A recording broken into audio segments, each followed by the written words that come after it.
Good morning everyone. How are you all? I hope you all are fine. कैसे हैं आप सब? सब अच्छे होंगे। घर पर रहना है आप सभी को और स्वस्थ रहना है। अच्छा बच्चों, आज हम कार्यपत्रक संख्या 6.3 का के प्रश्न के उत्तर का समाधान करेंगे। कार्यपत्रक संख्या 6.3 अग्रवती पाठ कौशल। निम्नलिखित प्रश्नों के उत्तर लिखो। क. सुलेमान कौन था और वह क्यों चौंक गया? अच्छा बच्चों बताओ, सुलेमान कौन था? सुलेमान एक व्यापारी था जो पान बेचता था और पान के साथ ठंडे ठंडे शरबत बनाकर भी बेचता था। वह क्यों चौंक गया? अच्छा बच्चों, वह कब चौंका था ये पता है आपको? जी हाँ, और वो क्यों चौंका था? जब अजनबी ने सुलेमान से कहा कि मैं यहाँ पर बादशाह के यहाँ पर उच्च पद की नौकरी पाने के लिए आया हूँ, तो यह सुनकर सुलेमान चौंक गया कि अरे तुम बादशाह के यहाँ नौकरी करना चाहते हो? बादशाह के यहाँ ऊंचे पद के लिए ऊंचा पद मिलना तो बहुत मुश्किल काम है। तो सुलेमान यह सुनकर चौंक गया कि वो अजनबी एक ऊंचे पद के लिए आया है, वो भी बादशाह के दरबार में। समझ गए बच्चों?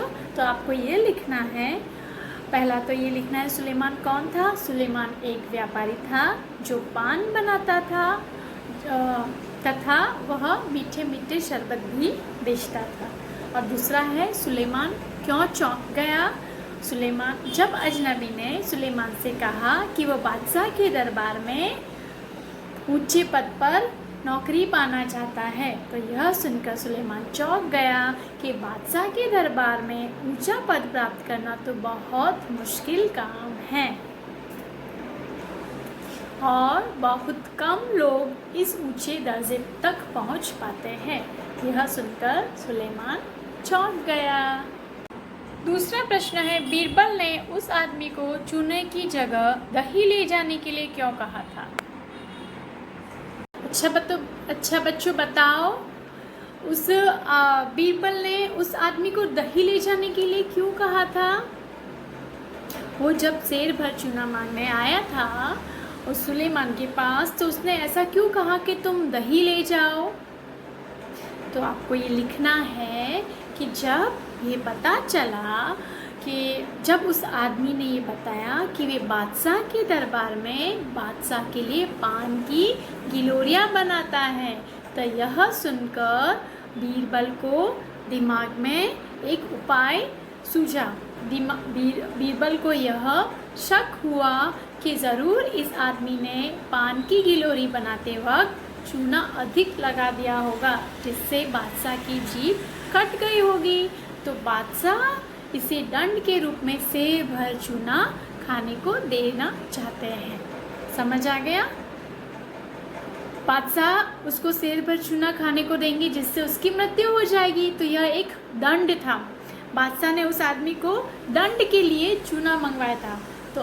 तो बीरबल को जब ये पता लगा कि यह पक्का बादशाह कुछ शेर भर चूना दंड के लिए मंगा रहे हैं, तो बीरबल ने उस अजनबी से कहा कि तुम शेर भर चूने की बजाय शेर भर दही ले जाओ, जिससे उस निर्दोष आदमी की जान बच सके।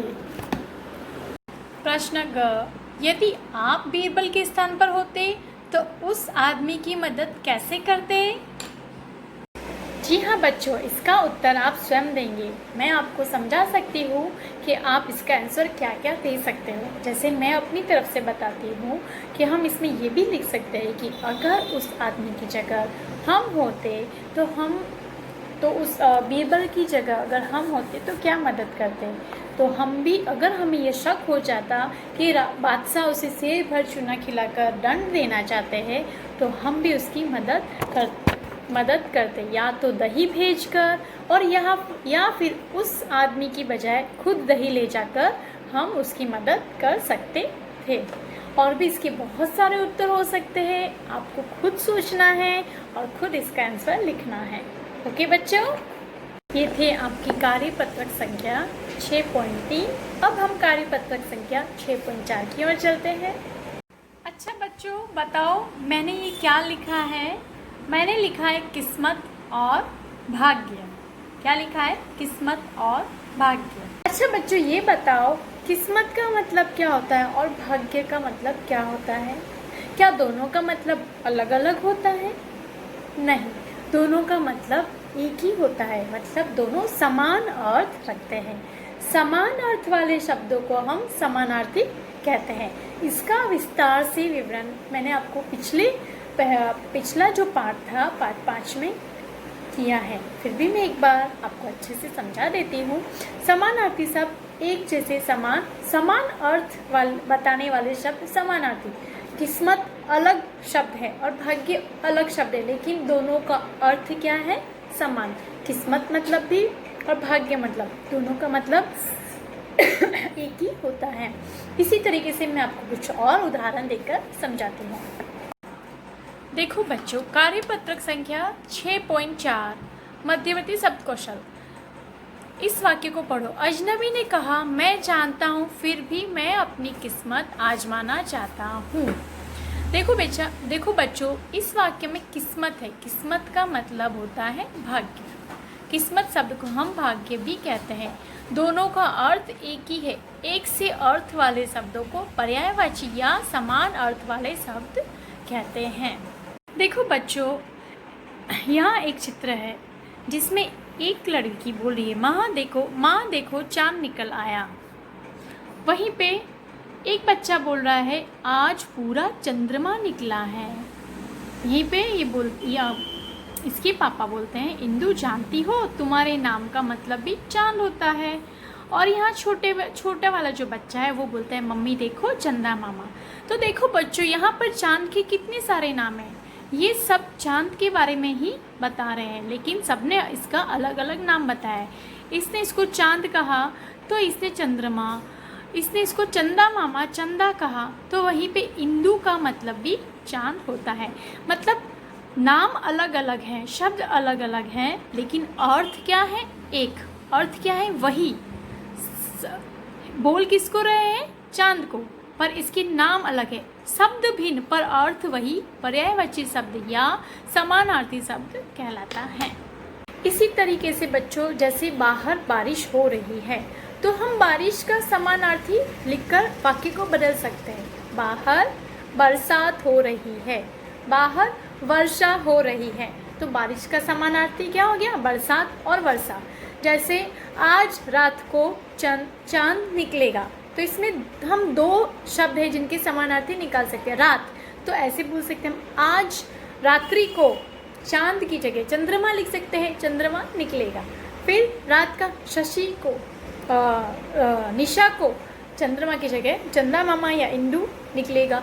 इस तरीके से बहुत सारे हम शब्द समानार्थी शब्द उपयोग कर हम नए नए वाक्य बना सकते हैं। जैसे सूरज कितना गर्म है, ठीक है, तो हम ये भी सूरज की जगह हम ये बोल सकते हैं, सूर्य कितना गर्म है, रवि कितना गर्म है, दिनकर कितना गर्म है। तो बोल किसको रहे हैं? सूर्य को, लेकिन अलग अलग नाम से। तो नाम क्या है? एक ही इंसान का है, पर सबके नाम अलग अलग हैं। यानी शब्द वही पर अर्थ क्या है? एक। समानार्थी शब्द कहलाता है। तो बच्चों, आपको अपने घर पे जो आप रोज जो वाक्य बोलते हो उसमें समानार्थी शब्द का उपयोग करके वाक्य बनाओ, आपको बहुत मज़ा आएगा। जैसे आप अपनी मम्मा से बोलेंगे, मम्मी मुझे खाना दो, तो मम्मी की जगह आप माँ भी बोल सकते हो, आप माता भी बोल सकते हो, आप जननी भी बोल सकते हो। तो ये एक आपका गेम भी हो गया और आपका सीखना भी हो गया। रात को, सूरज को, चंद्रमा को, और भी जो आपके घर में चीज़ें यूज़ आ रही है, आपके वाक्य में कुछ शब्द यूज़ आ रहे हैं, तो आप उसके ऊपर वाक्य बनाओ, उन समानार्थी शब्दों का प्रयोग करो, तो आप समानार्थी शब्द बहुत अच्छे से सीख पाएंगे और आपको ये वाक्य बनाने में बहुत मज़ा भी आएगा। अच्छा बच्चों, ये तो था समानार्थी। अब मैं आपको एक नया वाक्य बोल के सुनाती हूँ। मुँह लाल होना। मैंने एक वाक्य बोला, मुँह लाल होना। तो मुंह लाल होना, इसका मतलब क्या हुआ? क्या मैंने अपने चेहरे को पूरा अगर मैं लाल कलर से कर दूँ तो मुंह लाल हो गया? क्या ये होगा?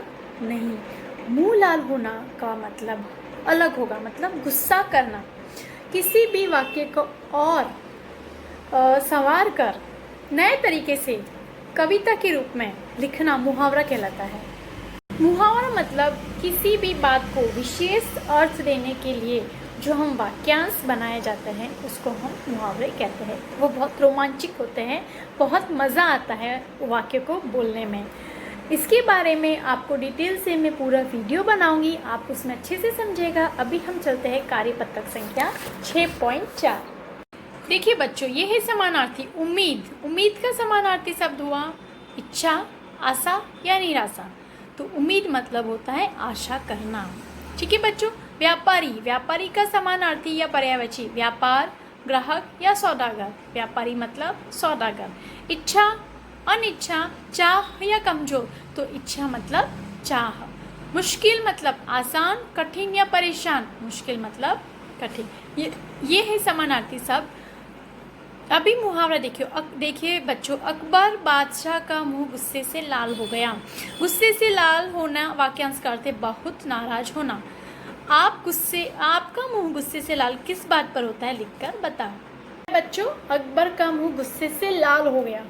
ठीक है, मतलब बहुत नाराज हुआ। कब नाराज हुआ था? जब वह आदमी चूने के बजाय दही खा गया था और उस आदमी ने राजा का आदेश नहीं माना था। तो इन्होंने बहुत नाराज होना की जगह लिखा अकबर का मुंह गुस्से से लाल हो गया। तो यह एक वाक्यांश बहुत रोमांचक लगा, एक नए तरीके से लगा, तो इसको हम मुहावरा कहते हैं। तो इसका आंसर आपका मुंह गुस्से से लाल किस बात पर होता है, इसका आंसर आप खुद लिखेंगे। इसका मतलब आपको गुस्सा कब आता है, आप बहुत नाराज कब हुए, वो आपको वाक्य बनाकर 6.6 कार्यपत्रक संख्या 6.6 में स्वयं लिखना है। ओके बच्चों, इस अगले वीडियो में हम इससे जुड़े हुए और भी प्रश्न उत्तर करेंगे जो हमारी मीमांसा परक पुस्तिका ब में है। अभी इतना ही।